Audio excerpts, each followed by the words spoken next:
Good afternoon, everyone. Thank you for joining us for our third in a series of webinars focusing on environmental resilience, its local and global impact, and our role. Today's webinar will focus this vital conversation on Laudato Si, Pope Francis's groundbreaking encyclical on the environment, humanity, and our shared responsibility for the future of the planet. Again, as always, we want to thank the Barry University Earth Sustainability Initiative for putting this webinar together. A special thanks goes out to Sam and Carol Nappy for their generous donation and the University Office of Advancement for their support in putting this together as well. So today we're privileged to be joined by esteemed experts in theology, ecology, and global sustainability. Our guests are Dr. Joseph Iannone and Ms. Courtney Berrien. Joseph Iannone was formerly Dean of the St. Thomas University School of Theology and Ministry. He's a graduate of the University of Notre Dame and St. Michael's College. Dr. Iannone has published several articles on family religious education, parish theology issues, and peacemaking. Courtney Berrien is the director of the Adrian Dominican Institute for Mission and Leadership at Barry University and chairs Barry's Laudato Si Committee, a university-wide body that coordinates Barry's efforts to promote sustainable lifestyles, build awareness of the integral ecology framework. This document, Laudato Si, challenges us to move beyond political boundaries and personal comforts. It asks us to hear both the cry of the earth and the cry of the poor. It's a moral call to action rooted in justice, stewardship, and solidarity. Our task today is to explore how institutions like ours, especially universities, can not only respond, but lead. So I'm going to take a moment to frame the conversation. I want to thank you both for joining us, Courtney and Joe. And before we dive into the questions, let's just briefly anchor ourselves in the core ideas of Laudato Si. Now, obviously, it's an extensive and long document that has spawned many different calls to actions and work events that have taken place around the world. But it really calls for an integral ecology, recognizing that environment, economic, and social crises are deeply interwoven. We cannot look at them independently of each other. It also critiques our over-reliance on technology and consumerism and emphasizes the need for ecological conversation, a very, very different shift for us, both in mindset and behavior. And it insists that the poor are not peripheral to this crisis. They are, in fact, at its core and its epicenter. So with that in mind, Joe, Courtney, thank you very much for joining us. If you're okay, I'm going to give you just a couple of seconds to talk a little bit about yourself and the work you're doing, and we'll jump right into the questions. So Courtney, let's start with you. Thanks so much, Dr. Ortiz. It's delightful to be here, especially to talk about a topic that is so important. So as Dr. Ortiz mentioned, my role here at Barry is focusing on promoting our university's mission, which derives from the Adrian Dominican Sisters, our founding organization that sponsors us again today. And they are a Dominican order of women who are really dedicated to social justice. And our mission really derives from their dedication, the way that they live out their charism or their expression of their faith. So at Barry, one of our core commitments is social justice. And the way that we talk about social justice in part is about the importance of caring for our earth or recognizing the sacredness of our earth. So it's really part of our identity. So again, my role here at Barry in promoting our mission across the campus and even helping the university to advance our mission into the community, part of that role is helping our university community and the wider community understand what Laudato Si is and why integral ecology is so important to us today. Thank you for that, Courtney. Joe, how about you? Share a little bit about the work you're doing. Yeah, most recently this year, I've been working to kind of advance the fossil fuel non-proliferation treaty. When Laudato Si was written in 2015, the Paris Agreement was also signed by 92 different countries, the Conference of Parties, meeting every year since 1992. The 2030th one will be in Brazil in November. And in the 28th one, they agreed to phase out fossil fuels, transition to renewables, and do it with equity. And the Vatican endorsed this treaty initiative to get countries to actually move in that direction. So I've been working with Pax Christi, Florida. We're in our final stage. We've reached 39 of the 120 legislative districts by March 1st. We have until May 2nd. And so that's what I've been putting my energy in right in this past year. Well, obviously, we appreciate the work that you're both doing, the leadership that you're providing in such an important topic and initiative that we really should all be engaged in, right? And have at least a base level of understanding of what's out there. So the questions that I prepared, we're going to start a little bit broader in a grander perspective, and then narrow that down a little bit more focused on a local opportunity and vision that we have. But what we're seeing, and you mentioned this, Joe, you talked about the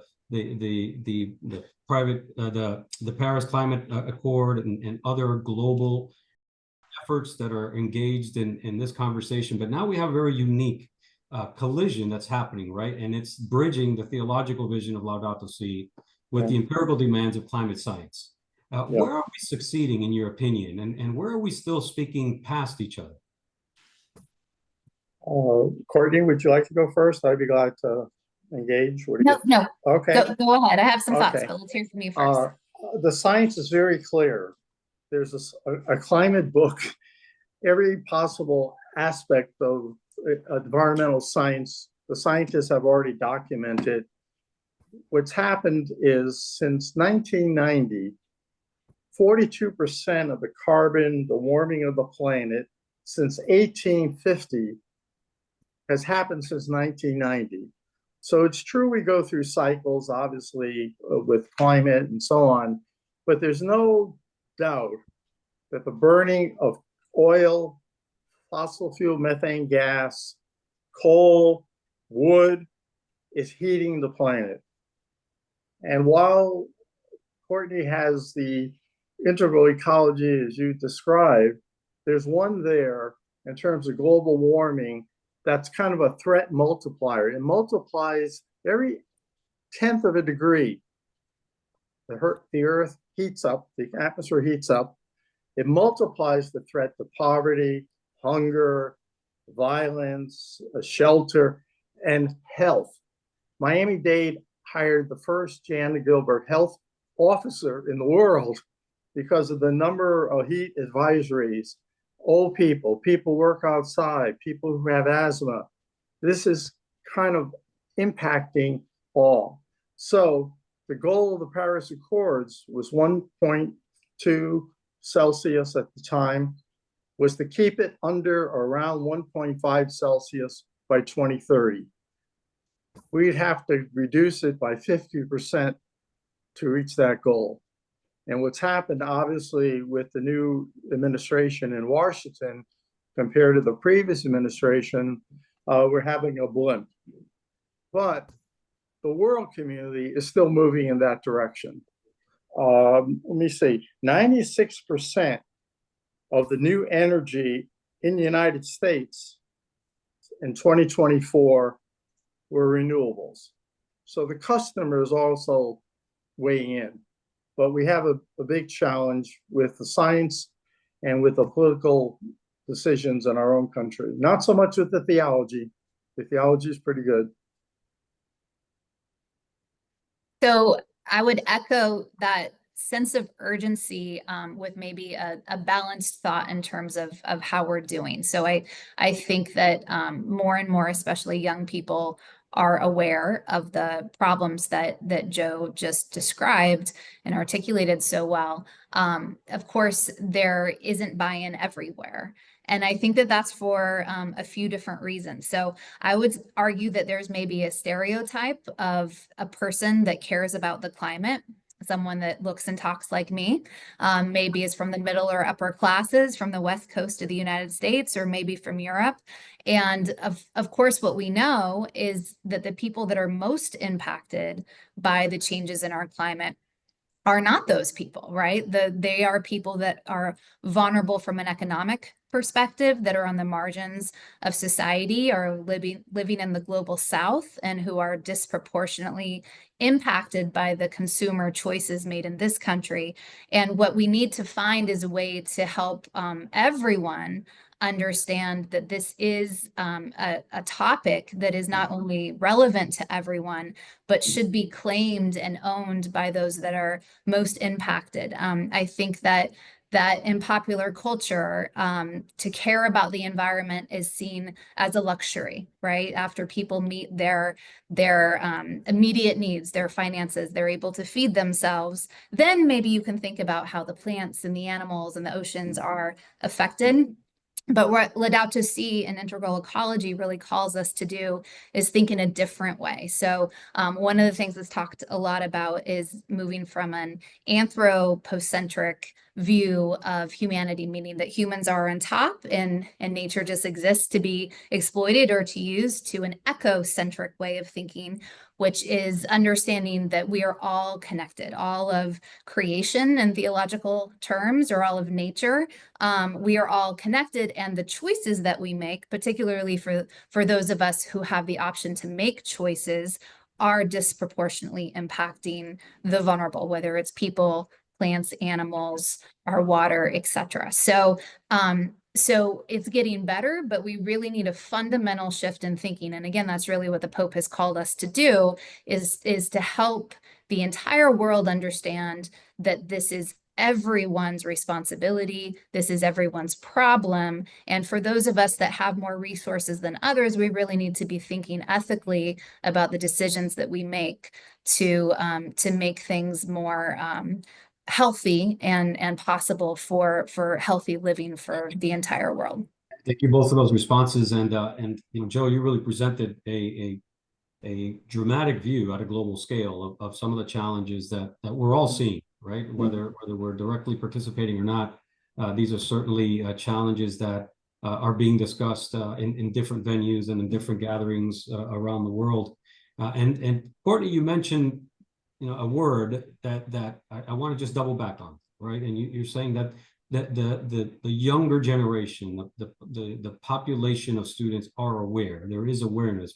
What I found interesting in the encyclical in Laudato Si is that it's really challenging us to find ways to move beyond awareness, right? There's climate awareness. There are climate challenges that we know that our students are aware of. But Laudato Si is really calling for an ecological education, as you mentioned. That's a big shift in how we're having these conversations. So, both of you, Courtney, with your current work at the university, and Joe, as a former dean, many years in higher education. Yeah. What does it look like in practical terms across university disciplines? Not just, this isn't the role, according, based on what you just said, Courtney, and I agree. It's not one person or one group or one discipline's responsibility. It's not just environmental science, but it also falls within the responsibility of business, theology, social work, the arts. What does that look like in practical terms? How can universities engage in this ecological education across all of these disciplines? So, Courtney, I'll jump right back to you and sort of let you continue that thought. And Joe, I'd love to hear your thoughts on that as well. Sure. So we've done something at Berry that's very practical in terms of being able to operationalize what we're trying to do with students in our institution. So we have elected to participate in what is called the Laudato Si Action Platform, and this is a system that is sponsored directly by the Vatican, in which Catholic entities are divided into 7 different sectors, and they are invited to embark on a 7-year journey or a commitment in ecological transformation, in which they find ways to move their institution towards working towards the 7 goals, and I'll talk about those a little later, but the 7 goals that are outlined by Pope Francis in his Laudato Si encyclical.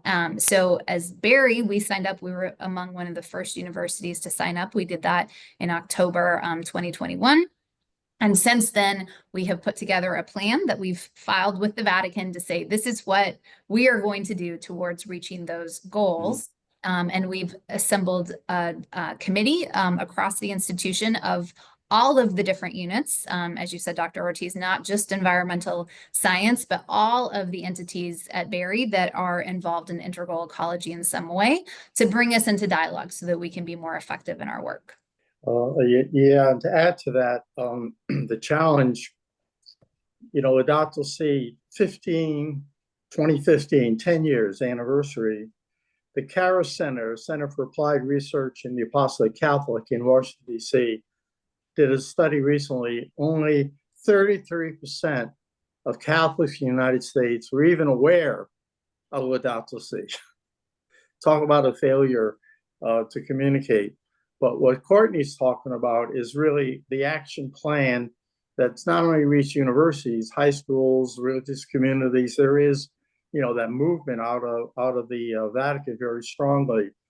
But in terms of my own experience, this effort about the treaty is really a catalyst. We've reached over 3,000 people in Florida already just through this 9-month process. So there are many ways to educate, inspire, convene people. But at a university, I know too that one I did at St. Thomas, it wasn't on this, but it was on Catholic identity.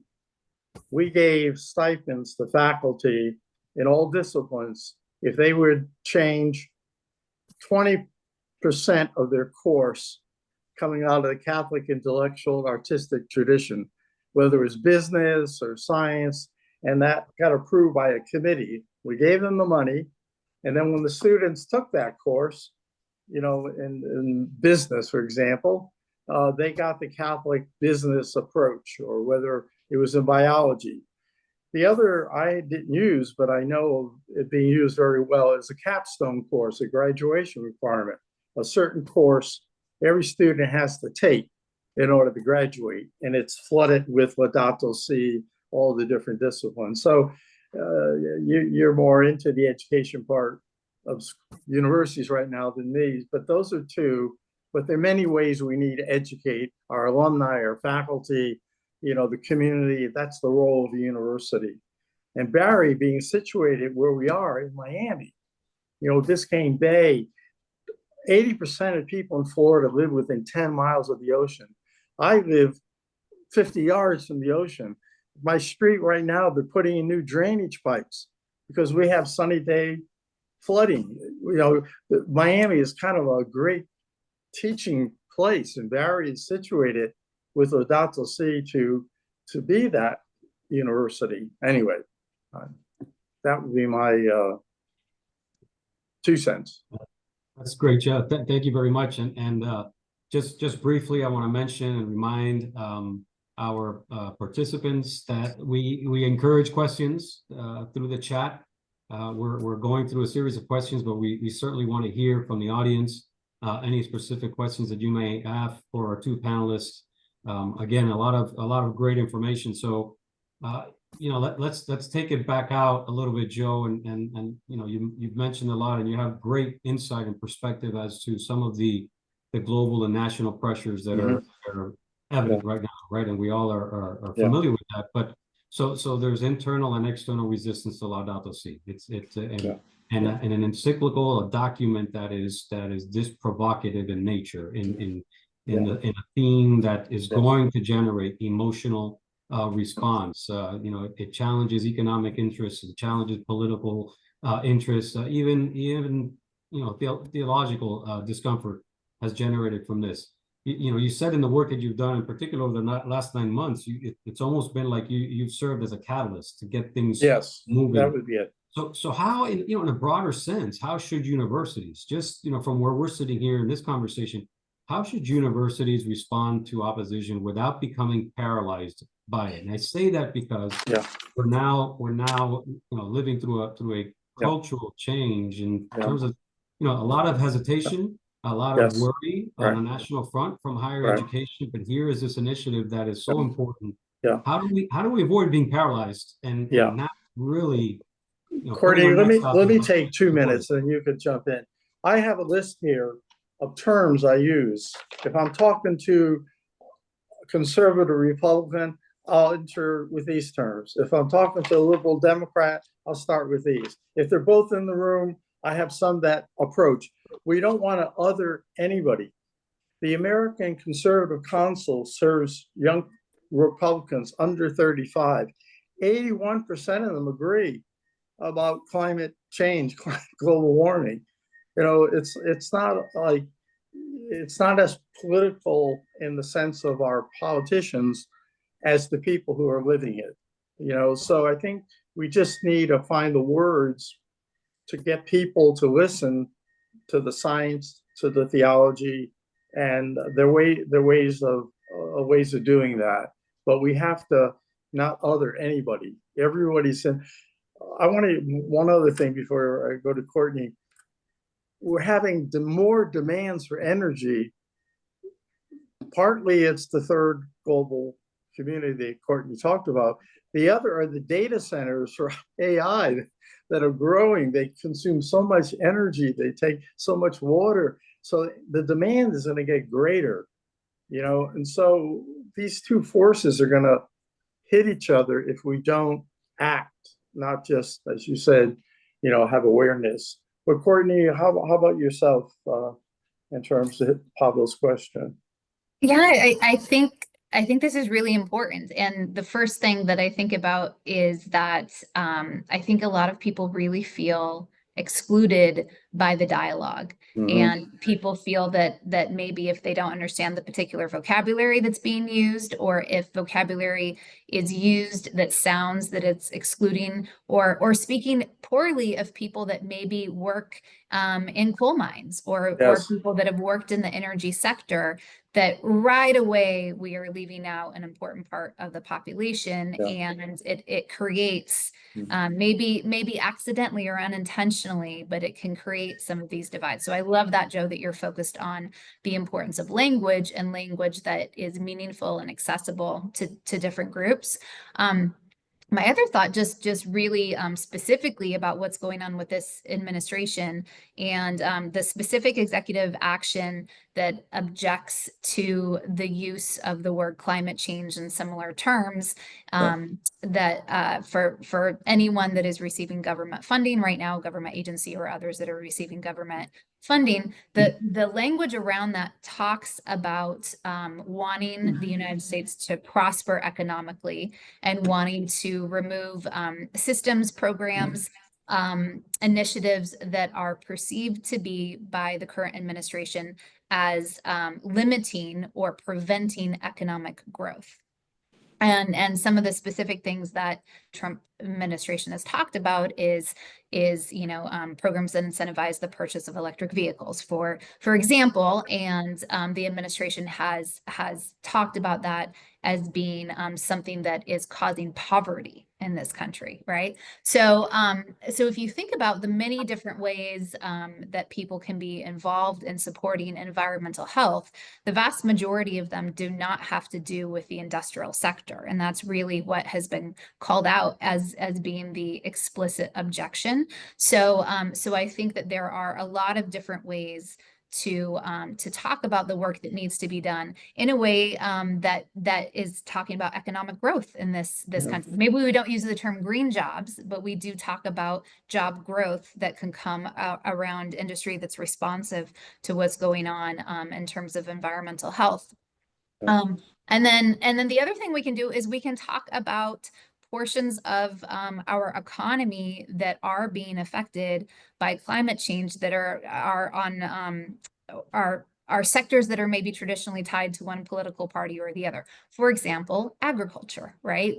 We should be having a lot of conversations about how the middle of the country, the farmers in this country, are being impacted by changes in climate. And then I think the last thing that I'll say about this is I think that, here in South Florida, we are certainly well aware of the impacts of hurricanes, but natural disasters of various kinds, fire, flooding, tornadoes, et cetera, are happening to all kinds of communities across this country. And so I think the more that folks, regardless of their background, regardless of the politics surrounding them or the community context in which they live, helping folks to understand how all people are really being impacted by these changes will help.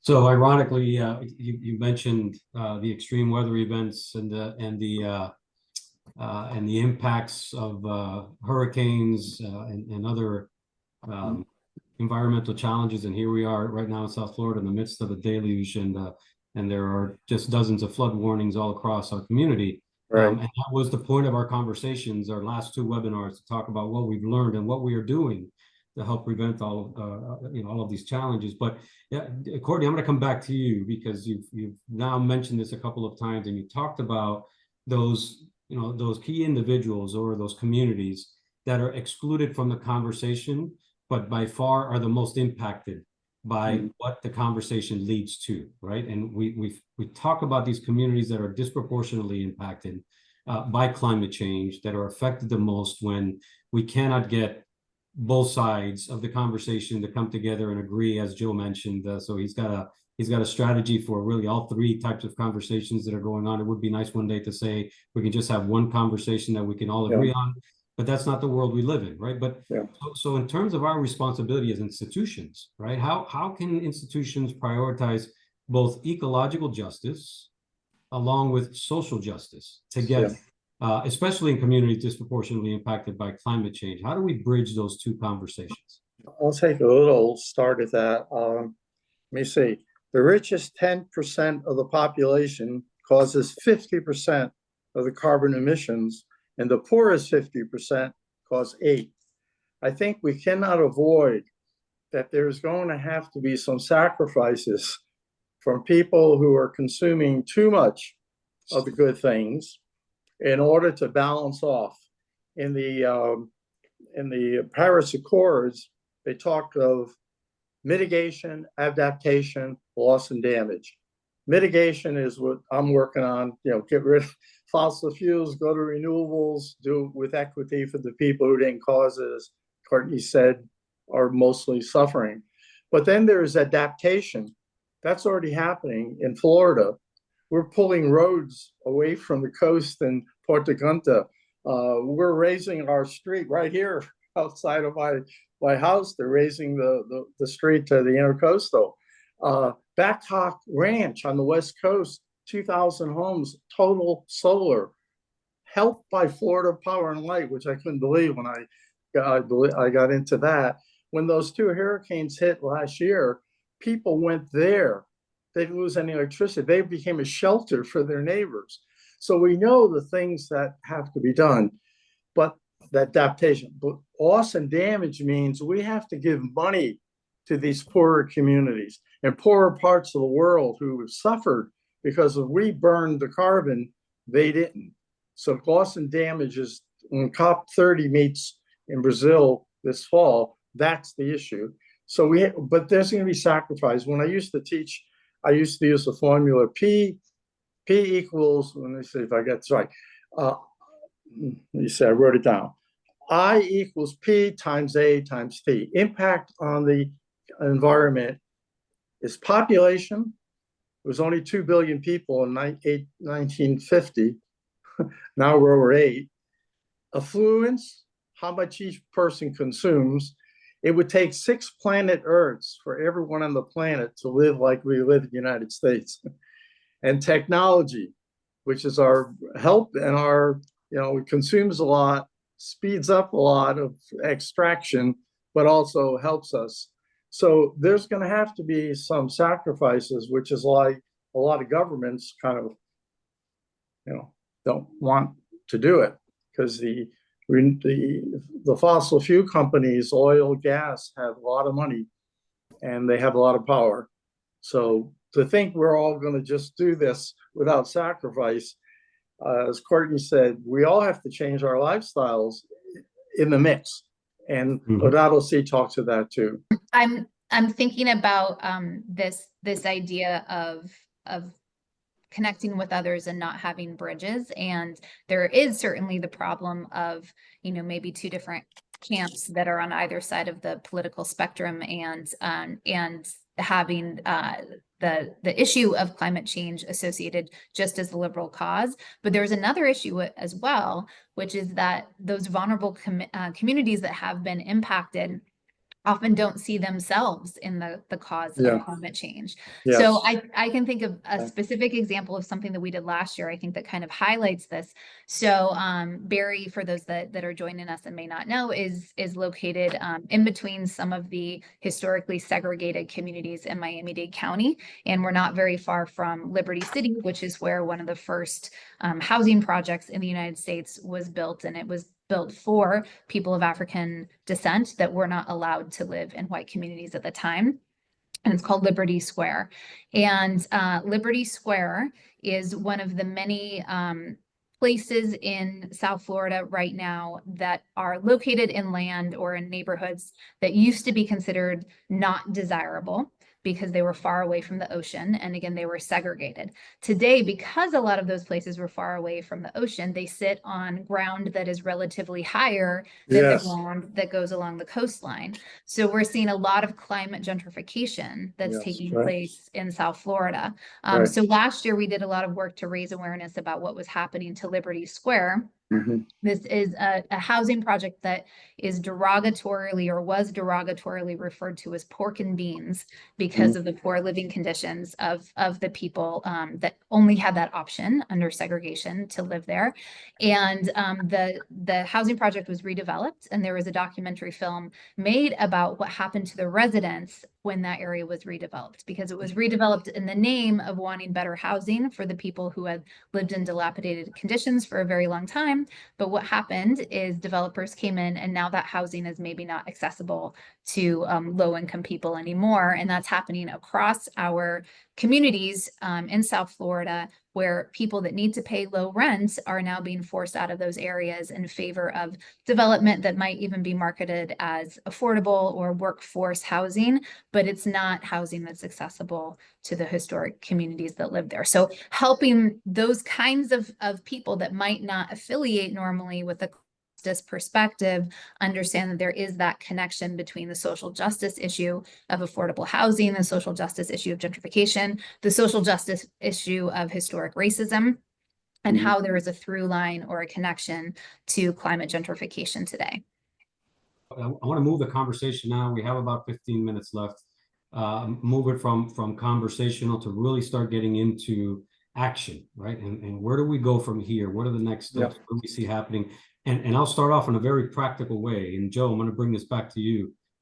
You've talked a lot about really on a national scale what we need to be doing, some of the challenges here and domestically in the United States. Well, in your research, which countries at this point have embraced the encyclical? Do you have any examples of countries that have said, yes, we are going to embrace this? We are going to do some very concrete steps to move in the right directions? Do you have anywhere to start? I'll send you, if you go to fossil fuel, anyone who's listening, go to fossilfueltreaty.org, fossil fuel treaty, all one word, .org. You'll see the variety of countries, states like Maine, cities like Key West, that you'll see millions of people who signed up to go in this direction. But the good example is in the last COP 29, this country of Colombia signed the Fossil Fuel Non-Proliferation Treaty. It's a petro country. it has oil, and they know. The last one, oh gosh, in the Middle East, on my mind, was it Qatar? I'm not sure. Qatar? Yes, they signed it because they're low land. They're oil producing. They make all their money, but they know if that water raises about 6 more inches, their buildings are flooded. So there is a lot of awareness because it's real. And though global warming doesn't cause hurricanes, wildfires, tornadoes, droughts, it amplifies them. It makes them stronger and more often. And that's what we're witnessing, not just here, around the world with tornadoes and so on. So I think there's an awareness, Pablo, that things have to change. But I'll make a pitch, and maybe it's in a critical kind of way. The Roman Catholic Church in the world is the largest owner of private owner of land and buildings. In Florida, we have 471 parishes. Now, if we actually were able to activate these as networks together, which we don't, they're still in silos, but if they really were networks, we have a singular institution. So do Catholic universities. There are 220 something in the United States. Could you imagine if they all agreed like what you're doing to the plan and said, in our state, we're going to whatever, XYZ together. We have the institution, we just don't have the willpower. And I know the money will follow because money is following good stuff. Your donor sees that. You know, rich people, they have kids too. They have grandkids. You look down 20, 40 years from now, if this continues, anyway, I didn't mean to get off like that. Yeah, Joe, I love the passion, and a couple of things you said actually has led me into my next question. And you know, just to remind everyone as part of this conversation, right? Catholic universities like Barry University, St. Thomas University, have a moral and vocational imperative to serve as the voice, in particular for those underrepresented, disproportionately impacted communities. And we know they need strength in voice. We know they need power in voice. You mentioned that there are so many churches that are out there, Catholic churches that are still working in silos. The one area that we do have an ability to impact is in giving our students a voice and helping them understand how important that is. You mentioned our donors, Sam and Carol Nappy. I will tell you in conversation with Sam in particular, that is at the very core of what they believe in, that the power of the student's voice is what's going to change the reality that we're in today. So yeah, I agree. So Courtney, back to you. How do we cultivate not just awareness in students, but ecological vocation? What are examples? You have some slides to share with us about the great work you're doing here at Barry University. We just received a question asking what's next for the students. We have just this great opportunity of sparking such a passionate interest in our students. So what are some examples of student-led or university-supported initiatives that are bringing the students into this conversations and giving them what will become the torch moving forward? Thanks for the opportunity to talk about this. So just briefly, I'm going to talk a little bit about how we're organizing things. So here you see the 7 Laudato Si goals that are outlined by Pope Francis in the encyclical. And I think this is really helpful on a number of levels. One, it helps people understand what integral ecology is, and it provides almost a roadmap for how to really move the needle towards making a difference in some of these areas. So we've got response to the cry of the earth, response to the cry of the poor. We've been talking about those. We mentioned ecological economics, adoption of sustainable lifestyles, ecological education, ecological spirituality, and then engagement and action and getting folks involved. So at Barry, we are attempting to really focus our efforts in pursuit of these goals.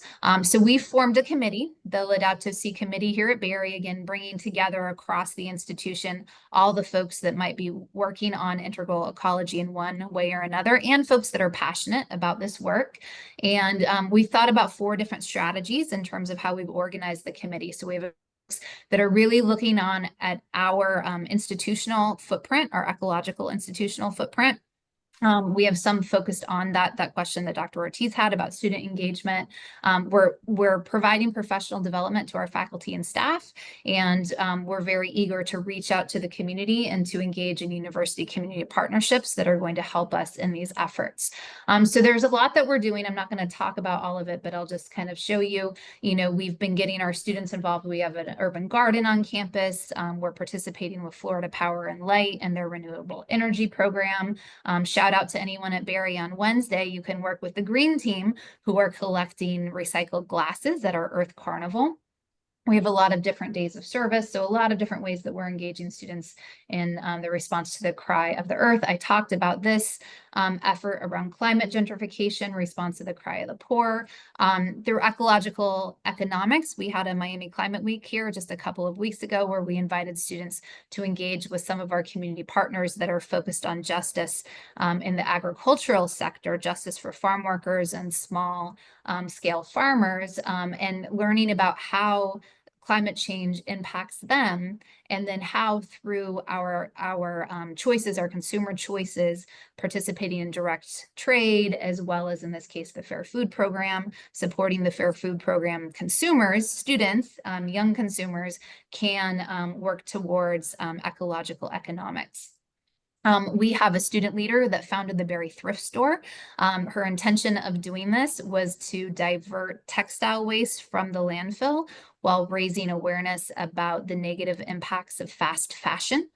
So this has been a really successful project. We've been doing a lot with education, kind of popular education here on campus, both with students and faculty and staff. Talked about this a little bit before too, here highlighting our Center for Earth Jurisprudence at the law school and their efforts to really help everyone at the law school understand that the earth has rights through the concept of earth jurisprudence. Of course, we're a Catholic institution, so we have the opportunity to engage students in eco-spirituality. And we've been partnering with campus ministry through the season of creation, even to have some of our masses focus on the sacredness of the earth and helping folks make a connection between their faith and the health of our community. And then the last thing that I'll mention is we have something that we're really excited about coming up later this month. We are starting the process of convening high school students from Catholic high schools in the wider South Florida area to come together here at Berry to plan what we will have in the fall, which is a summit for high school students to engage in these topics. So that is part of our effort with community action and larger community engagement. So I could talk about a lot of other things, but that just gives you a few different examples of some of the things that we're working on here. Well, I appreciate that, Courtney. And actually, you've really responded to a couple of the questions that have come in. We had one attendee ask, is there going to be training modules to integrate this in the courses and disciplines? Absolutely. I want to remind everyone that these conversations, these webinars, are part of a broader effort now that Berry has taken on through our Earth Sustainability Initiative, right? We are working now to really roll out a very ambitious and aggressive plan to position Berry, the faculty, and our students right in the middle of these conversations, because they're so important, not only to Berry, but really for the entire world to be engaging in. And we want our faculty engaged. We want them to be participating at the very early stages, absolutely integrating these conversations into our curriculum, into the engagements that we have with our students. It was a great question from Maria Tehan, who leads our Department of Social Work, asking, can we discuss how social work practitioners and educators can integrate Laudato Si principles into the curriculum? Much more to come on this conversation. I encourage the participants to reach out to Courtney here at Berry University. I know everybody knows Courtney, but I'm not sure if everybody really was aware, Courtney, of everything that's happening as we speak at Berry University, right? So I think great things are happening. Joe, on your end, I know you've done great things.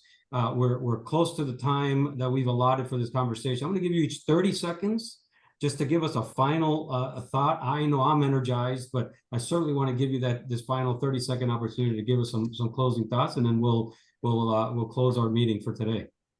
Joe, why don't you start on this one? Okay. Well, you used the phrase, Pablo, I hadn't heard before, which I really like. Ecological vocation. I heard you say that. I think that's a powerful term. I'd never heard that. So thank you. I'm going to use it. But, imagine 2075. Think of my great-great-grandkids waking up, looking back at me here in 2025 and saying, Grandpa, when you knew what was going on, what did you do? You surely did something. And I think we all have to ask ourselves that question. Our great-great-grandkids are going to look back at us and say, you knew, what did you do? Great. Thank you for that, Joe. Courtney?